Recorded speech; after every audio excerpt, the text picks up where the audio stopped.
We are just normal, ordinary people, really.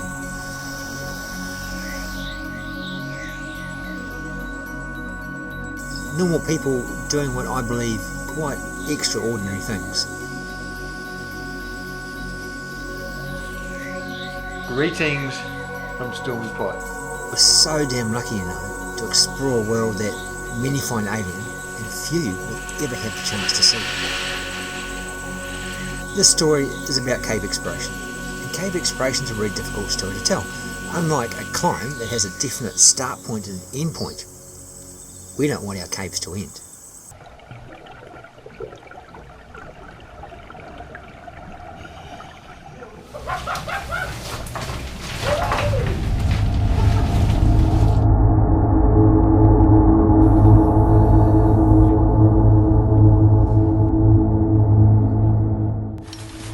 That's the crack. That's the other crack. We'll see which one is tighter. I'm not personally gonna check that.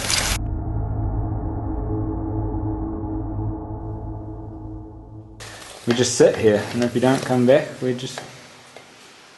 Yeah, just wait.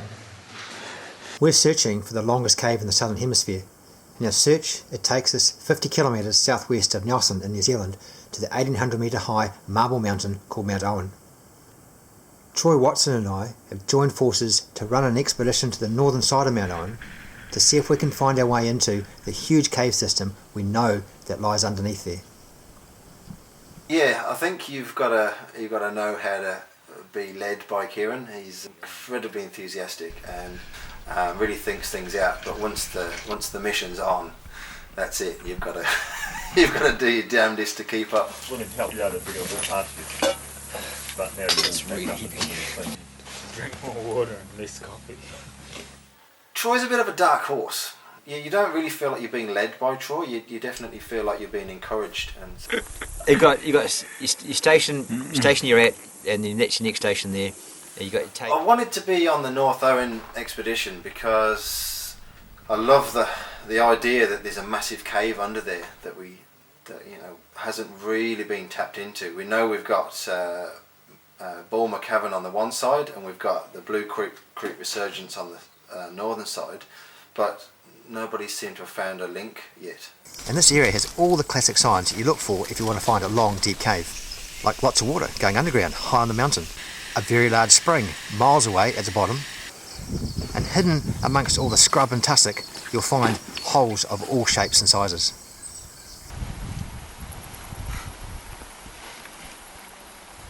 Good 50 metres! The first caving expeditions into the area were in the late 50s and 60s, and we're lucky enough to have John Hobson to talk to us about what it was like to be on those expeditions. There's so much to do in those days. We had the whole mountain to look at. The major caves they found were Curtis Gill, Giant Staircase and Nuggety Hole. Unfortunately for them, the caves hit this major geological feature about 300 metres below the surface, and this feature caused all the passages to go underwater into what is commonly called a sump. The attitude of the cavers back then were exactly the same as us. They wanted to explore. However, the gear they had was very, very different. All caving in those days was done with lifelines and ladders and tiebacks. We used nylon for the lifelines. We had the lifeline doubled, and we used terraline for the tiebacks. And the ladders were made from 5/8 diameter aluminium rungs, about 6.5 inches long.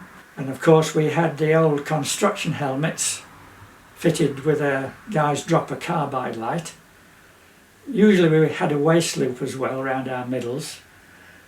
It was quite a heavy load to carry. I remember going up the Blue Creek Ridge and then down the staircase after having got up at 5 o'clock and marched all that way up the hill with a load on the back. I wasn't very good at walking any longer and finally had to crawl into the bark hut for that particular night. I couldn't walk any further, and then the next day we went round into the amphitheatre. A local contact with the Air Force helped them out on one early trip. And then in the early 60s they used helicopters for the first time, and John Reed in his helicopter flew in all the expedition kit. to go up onto Mount Owen and find a big hole and unroll a ladder and drop it down, clip enough ladders together, tie them back at the top and then start down. It's really out of this world.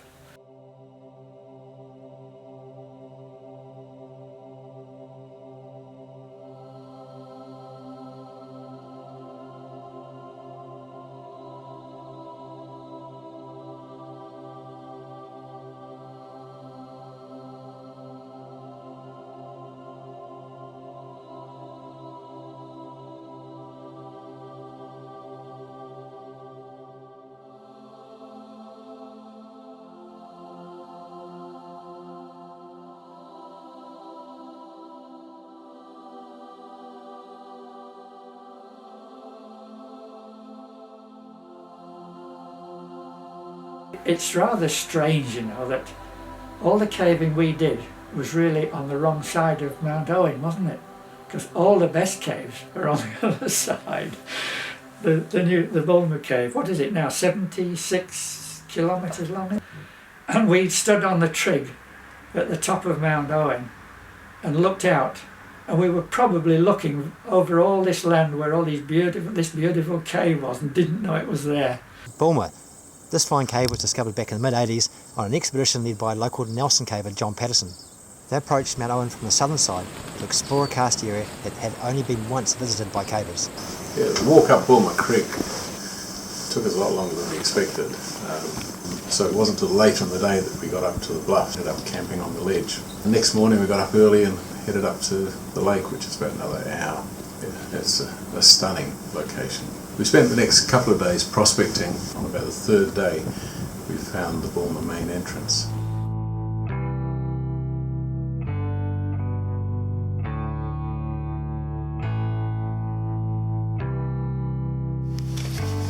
We got down to the bottom of the main chamber, and it was huge. We were blown away.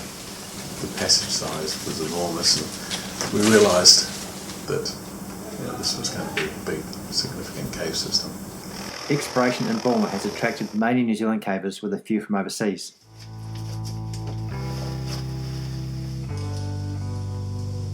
Over the last 30 years, the cave has grown to a length of 76 kilometres. A big question is, will the cave get longer? The answer to this question lies in a small stream at the very back of the cave, in a place aptly named Far and Away. All of the Bulmer water flows downstream to the south.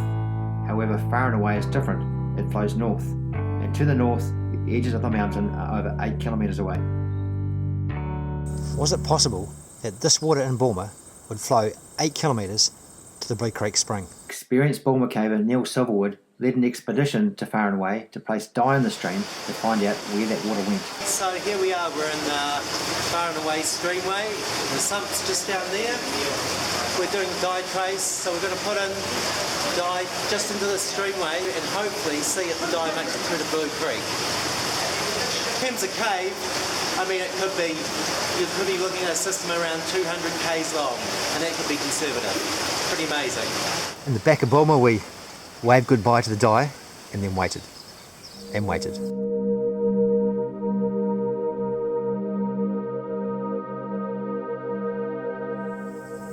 So where did the dye come out?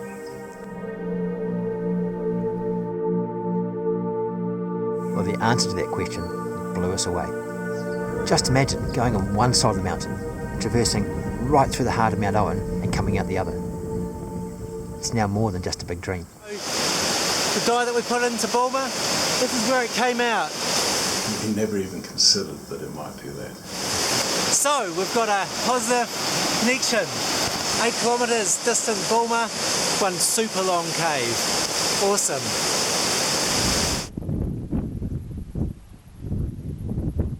So now we had a choice. We could go into Bulmer and explore the stream downstream, following the dye. We could go to the northern side of the Mount Owen and find another way in. The Bulmer idea, really hard work. It's a sump to dive, lots of gear has to go into the cave, many days underground. The other idea would mean that we go back to caves that have already been discovered and try and go further than the previous explorers, and maybe that would give us a back door into the missing chunk between Bulmer and Blue Creek. So much gear to carry. The helicopter is vital to the success of the expedition. We've been using Toby Reed, His family's got a bit of history up on Mount Owen with the cavers.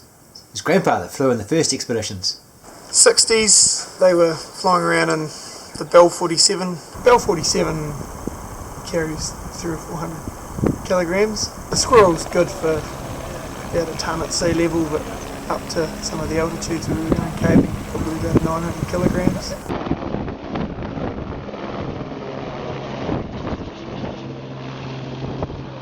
You think about organising an expedition. Dave and I, we've been in charge of sorting out the food, and that's sort of it's a bit of a daunting task when there's sort of unknown number of people. People are coming and going, and we're up here for 22 days. Eventually a strange collection of people for a variety of time come up the mountain. We did end up with an incredible team on the mountain. We had Jean-Pierre, damn good sort, and an awful lot of fun. There's Dave, solid, dependable, really good mate, go with him anywhere. There's Chris Whitehouse, my goodness, full of enthusiasm, really strong, trust him to do anything at any time. And there's Troy, and one thing about Troy is that if he goes and explores something and he says it doesn't go, it doesn't go. He pushes right to the bitter end. Other people came to visit from time to time.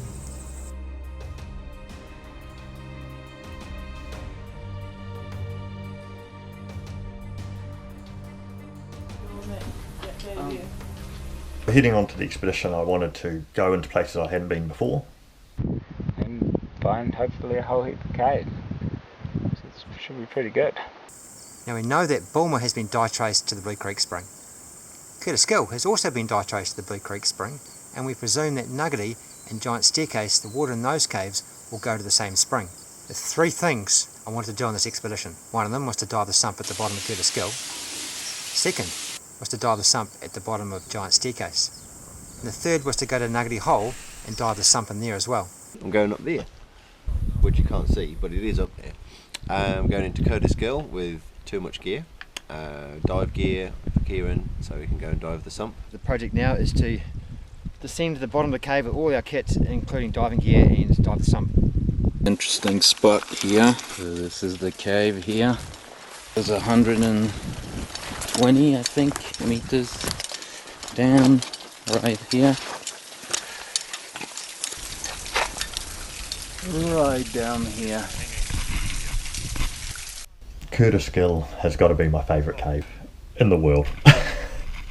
It has the most awesome entrance series. It's just beautiful to go down. Isn't it amazing? We are about 30 metres down, 125 metre shaft in Curtis Gill, the entrance pitch to Curtis Gill. One of the most stunning pitches I've ever been down. Wow.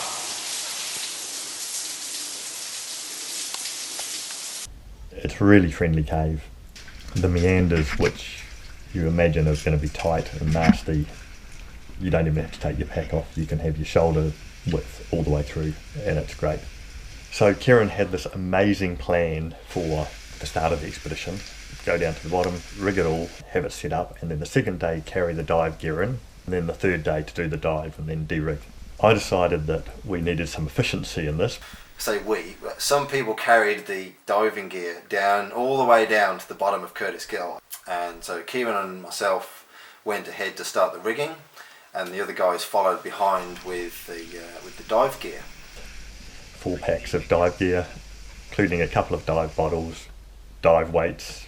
For us, as we went down, the load got lighter, and for them it stayed the same. And we got there, and there was no sump. Well, this is normally a sump, and in the 60s and 70s it was a sump, and back in 2016 it's not a sump. And up a little tiny tube, and then through a little tiny hole, draft going through it, heaps of draft going through it, but none of us can fit. Even Anne, who's tiny, she can't fit. We've got 200 metres to climb up to get out of this cave. I'm tired.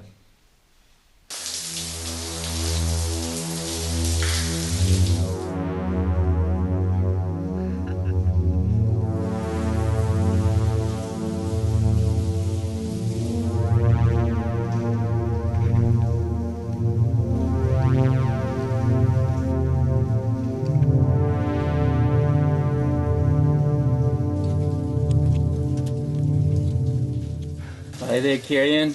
So it's a little bit disappointing to have tried to be efficient and created this massive extra work carrying this dive gear down to a dry cave.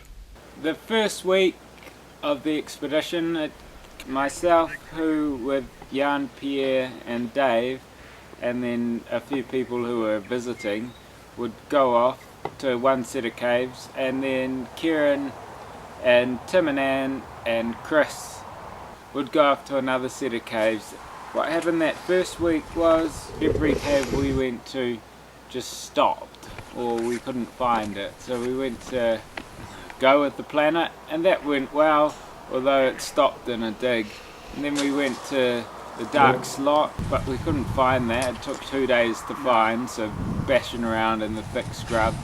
It's a bit despairing. 2 days later we finally found it. That bush there, that's some workout. Didn't come to go to the bush, it's supposed to be in the cave. Yeah. Found lots of other holes, but none of those went as well.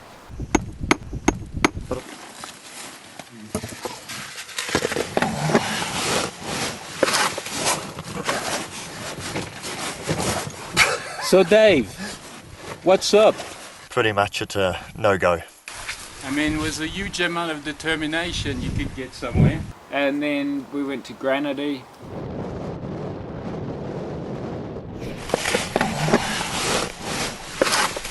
We have lost 3 people that were here during the weekend, but we have Found them. We have found them.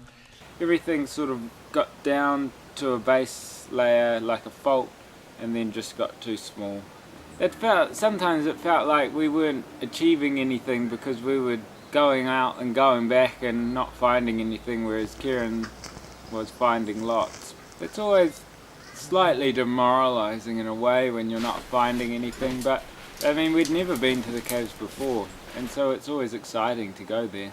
There'd be bird bones to look at, or formations to look at, and rigging to do, and Well, every bone is significant, but in my book.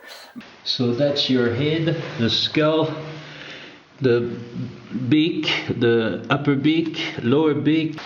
He probably was in this position like this. it's always better to find new stuff as well.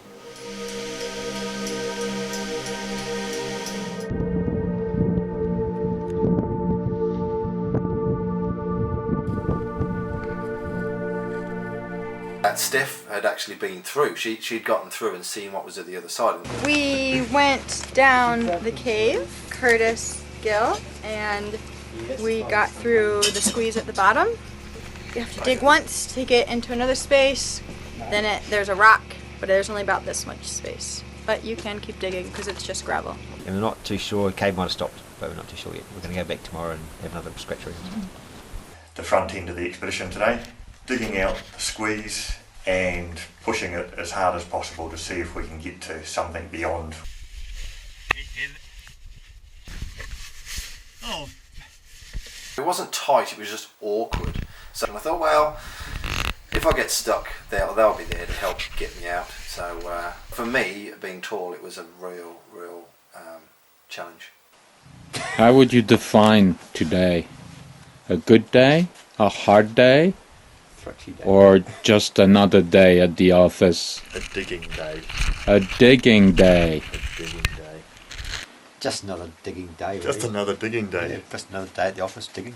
So we've come down through Curtis Gill to about minus 200 metres. Then probably in the old days when they first explored this cave, it was in flood and it probably sumped there. So we went down next a couple more pitches, down a bit more passage, into a series of gravel crawlways, and now we're starting to go back up again. Really tight tube, digging out lots of gravel, and actually got to the top of the hill, and it's downhill on the other side, and the draft's going downhill, and who knows where it goes. It's a 1,000-metre deep cave waiting there for us to explore. Exciting. I can't believe what we've just done. That's so bizarre. It's the weirdest place I've ever been. Woohoo! Good fun going downhill.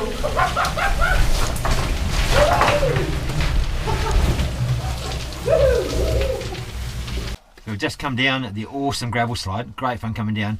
Now the last little crux is the squeeze here that we had to dig out earlier. It's pretty flippin' tight. You have to go 3 feet first. Got to get the right hole. I'm trying to find the right hole with my foot. Arms up, and then in theory, it should slide through, but let's see what happens.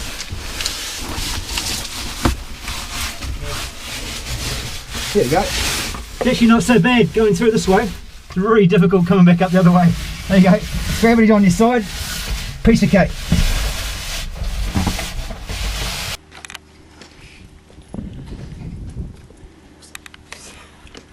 Yesterday we surveyed our way up the crawlways that we discovered and the stuff that I'd gone through a few days ago, and we ended up basically at another dig, and the dig looks like a long dig, and we need something to drag the gravel back out with, like a bucket or something.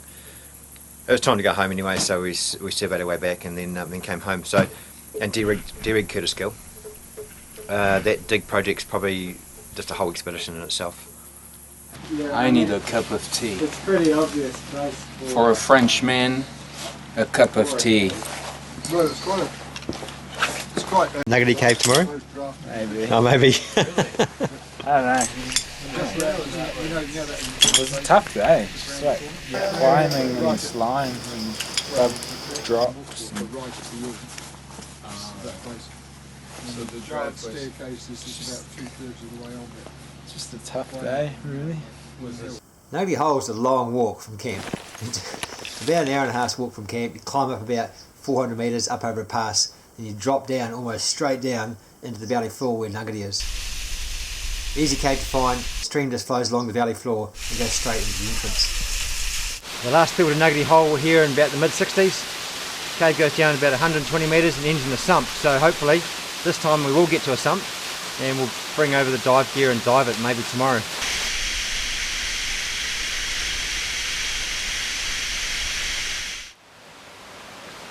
Well, Nuggety Cave, it is an awesome cave. I recommend it, it's really good fun. That's a good fun entrance. Once you get past the first 20 metres, it just opens up with this beautiful, beautiful stream cave. Wicked waterfall, beautiful abseils, and the map says it sumps. Well, someone stole the sump. Kid me not, I couldn't believe it. I got down there, there's no sump. Instead, it's about that much airspace with a really strong draft going through. It's actually making waves in the water and blowing spray through. Yeah, and if you're on, you can hear a big rumble of the streamway. So, we're not bringing dive gear in here tomorrow. Here we go. Getting through one of these things is actually quite easy, much easier than it looks. Helmet off, you tip your head on your side, just make sure that you got at least one nostril and half your mouth above the water, and just slowly ease your way through.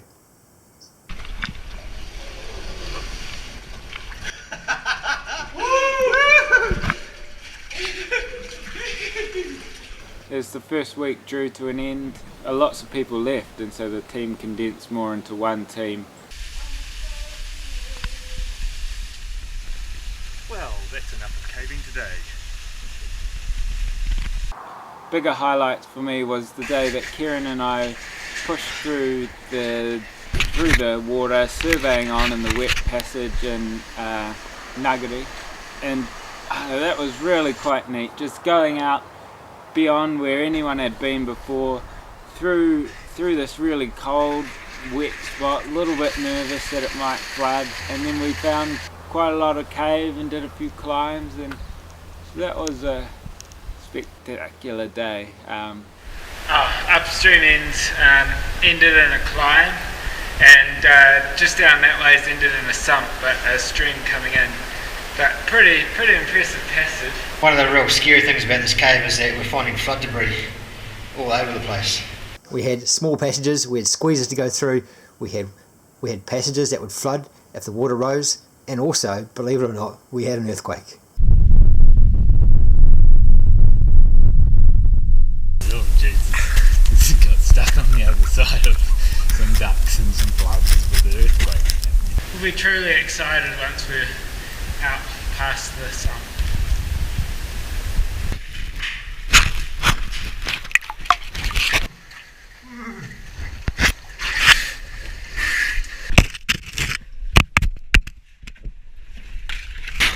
Through the sumps, into daylight.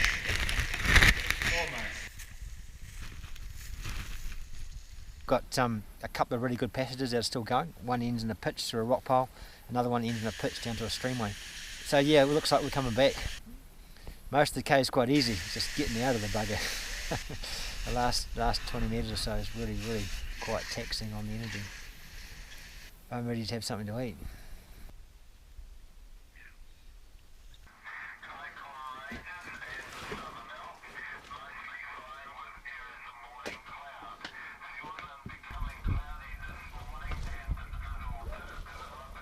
So today we're going to go to the bottom of Giant Staircase. Giant Staircase is probably, hopefully, it's only about half an hour's walk away because Chris and I got massive packs full of rope and stuff. And the plan is to go to the bottom of Giant Staircase and see if the sump's still there. Maybe it's not, quite hard case if it's not. If the sump is still there, then the next project we're going to take the dive, get out and dive the sump. Here's the buoys. You notice the separation line that they have between them. There's a good metre. It's Valentine's Day today. Just know if I roll off my thermarest, I'm in the wrong zone. Yeah. Valentine's Day. Me and the toasted muesli. We've got to save these things for Valentine's Day. Dave's jealous. Rejected by the muesli. We actually went down a cave called Giant Staircase today. Yeah, lovely. And there's a sump at the bottom which we can dive. And it just says, dive me. That's what it said to me. It said, dive me. So we're going to. And I'm looking forward to finding out what happens through there. Jan Pierre actually dived the sump today, didn't you, Jan Pierre? And then they forced me into the sump. We're going to have to show Kieran the video footage. We're going to have to blow it up. How deep is it? It's 2 inches and it's great. No digging, no climbing. Just good pure diving. Push it, yeah, push it. It's got a blue creek. I'll leave it at that. I was the victim of these guys' Machiavellian machination. It's pancakes. Very easy and absolutely delicious. That looks amazing. Doesn't it look good? We're pretty much run out of muesli, but we got stacks of porridge, so all the sort of good things are gone. On the breakfast front, we've run out of bread. And we've got this whole strange assortment of food. Second breakfast. Our first breakfast everybody had and most of the team left. And now, unfortunately, we have to try and eat our way through this massive pile of pancakes. Just the three of us. It's going to be a big mission, but our stomach's going to love us. The wake is... It would follow me. Like there could be people walking the other way. The bird wouldn't turn around and follow another person. It would follow me, and it would follow me all the way to the toilet, where I had to sort of stand my ground and look at it, and we had this moment, you know, eye to eye, and I was like, you're not going in there. I'm alone in there. That's privacy, dude. So leave me alone. We've got something to dive down a Giant Staircase. It's about 300 metres down below the entrance, and finally we can start using all this air that we brought up. Amazing cave, just beautiful pitches, some beautiful clean washed marble, and just absolutely mind-blowing stuff. When we finally got down towards the bottom and it started to level out, it was still amazing, beautiful. It was cool to see the old survey markers from these expeditions from the 60s, you know, to think, you know, the gear they had then and the gear we've got now, it was quite humbling, really. You think it's quite hard, but it would have been so much harder for them. So it was cool to see that connection to the past.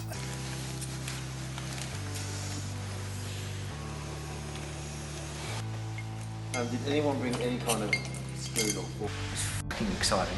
Pardon my swearing, but my God, it's amazing. I almost feel a little bit emotional as well. I mean, to me, this is the highlight of the whole trip. We've got diving gear down here and we're diving a bloody sump in one of the deep caves on the northern side of Mount Owen, and we're here. We're here. It worked so hard to get here, and everyone's done such an amazing job to get here. And we're about to go for it. I kind of feel a little bit... it's really bizarre. I feel kind of really emotional. Yeah, it's bizarre. But it's, it's a pretty special moment. Very special. Kieran and Mckay kitting up. Several days from the nearest divers. Yeah, it's pretty intense. The nearest divers that come through and help you is probably Australia. It's quite a long way away. We're in New Zealand, if you didn't know.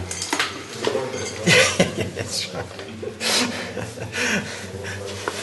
About 280, 300 metres underground. Yeah, we're 300 metres beneath the ground. And there's no rescue. We just sit here, and if you don't come back, we just... Yeah, just wait.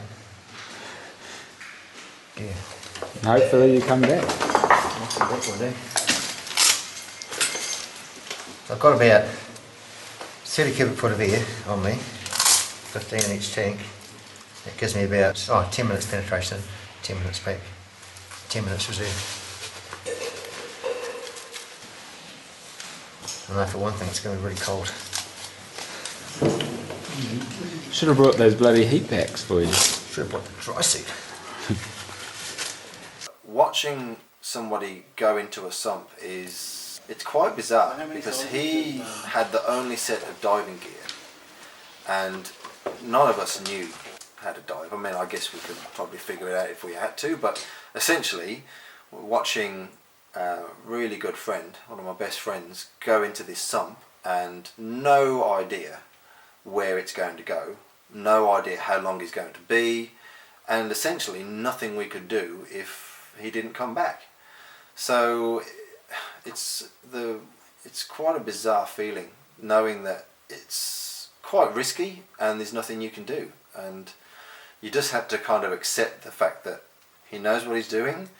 We can't do anything to help other than be there, and yeah, it's always an amazing relief when he shows up again and full of excitement, and yeah, it's pretty amazing.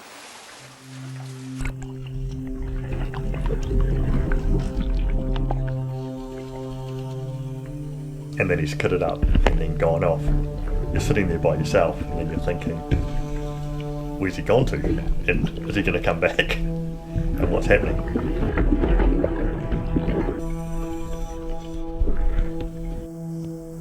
When I'm underwater, the surface just ceases to exist. This is my world. My world is my air supply. My world is my line management. My world is this incredible landscape being revealed to me for the first time in my lights.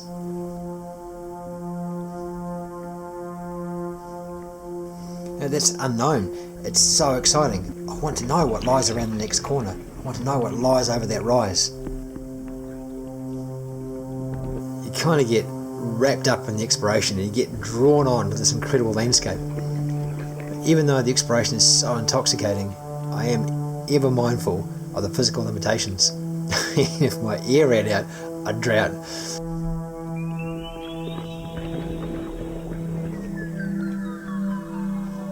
And you know, it's really disappointing when I get to the limit of my air supply, or I get to the end of my line and I have to turn for home. But on the other hand, it's really exciting knowing the cave continues.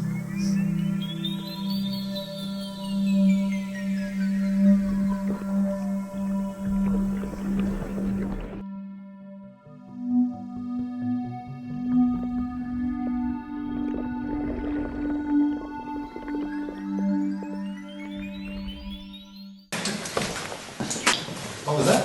Not what I expected. What is it? Well, I've reeled out nearly 80 metres of line, and the whole idea was to come here and see what the next obstacle is in this cave, and I think we've found it, you know. That's the downstream route, and it's going to take some big bottles to go and explore it. That's the next project. Pretty much everything that was explored has still got really big potential, so... It's not like we've got to the top of a mountain peak and we have to go and find another one. The unknown for us lies just around the next corner. Found this little lead, like about this big, with huge draft coming out. And good drafts, and several streamways, sumps, and we ended up leaving the cave in a pitch.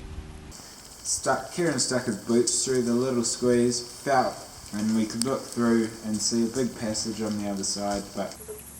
that dig project's probably just a whole expedition in itself.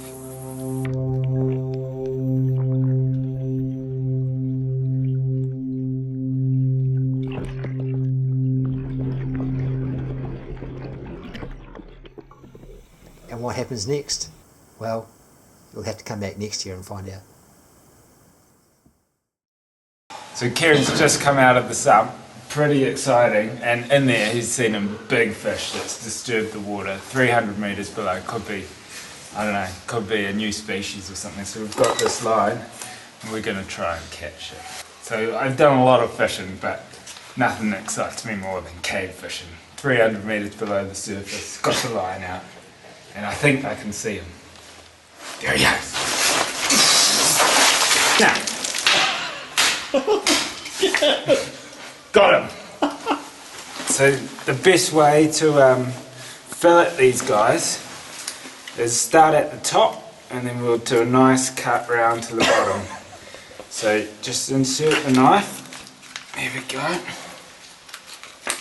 If your knife gets a bit blunt because they've got tough skin, just whittle it on the rock a bit. There we go.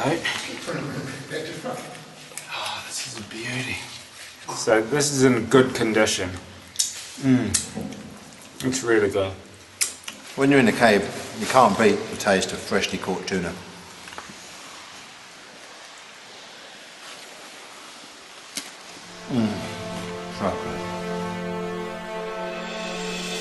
There's still a massive cave under there somewhere.